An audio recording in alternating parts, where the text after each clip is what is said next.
2025 champions trophy নিয়ে নাটকীয়তা, আইসিসির প্রস্তাবিত হাইব্রিড মডেল। 2025 সালের চ্যাম্পিয়ন্স ট্রফি নিয়ে উত্তেজনা চরমে।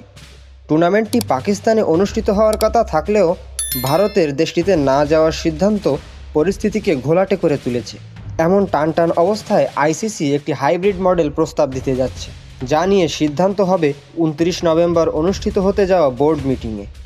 আইসিসি হয়তো এমন একটি সমঝোতা প্রস্তাব দেবে যেখানে সেমিফাইনাল এবং ফাইনাল পাকিস্তানেই অনুষ্ঠিত হতে পারে, তবে শর্ত একটাই, ভারত যেন ফাইনাল পর্যায়ে না পৌঁছায়। কিন্তু এই পরিকল্পনা কার্যকর করতে গেলে আইসিসিকে পড়তে হবে ভয়াবহ লজিস্টিক চ্যালেঞ্জের মুখে।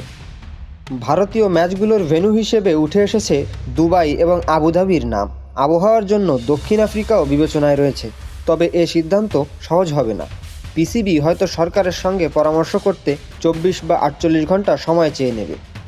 তবে যদি বোর্ডের বেশিরভাগ সদস্য হাইব্রিড মডেলকে সমর্থন করে, তাহলে তাদের কাছে মেনে নেওয়া ছাড়া উপায় থাকবে না। যদি পাকিস্তান আপত্তি জানায়, তবে পুরো টুর্নামেন্টটি তাদের কাছ থেকে কেড়ে নেওয়ার সিদ্ধান্ত আসতে পারে। এদিকে পাকিস্তানে চলমান রাজনৈতিক অস্থিরতার কারণে শ্রীলঙ্কা এ দল তাদের সফর মাঝপথেই বাতিল করেছে। পিসিবি যদিও এটিকে সিকিউরিটি ইস্যু নয় বলে দাবি করেছে, তবে এই ঘটনা চ্যাম্পিয়ন্স ট্রফির আয়োজন নিয়ে আরও প্রশ্ন তুলেছে। পাকিস্তান কি শেষ পর্যন্ত হাইব্রিড মডেল মেনে নেবে, নাকি নিজেদের অবস্থানে অনড় থাকবে? আইসিসির এই সিদ্ধান্ত ক্রিকেট বিশ্বে নতুন নাটকের জন্ম দিতে চলেছে।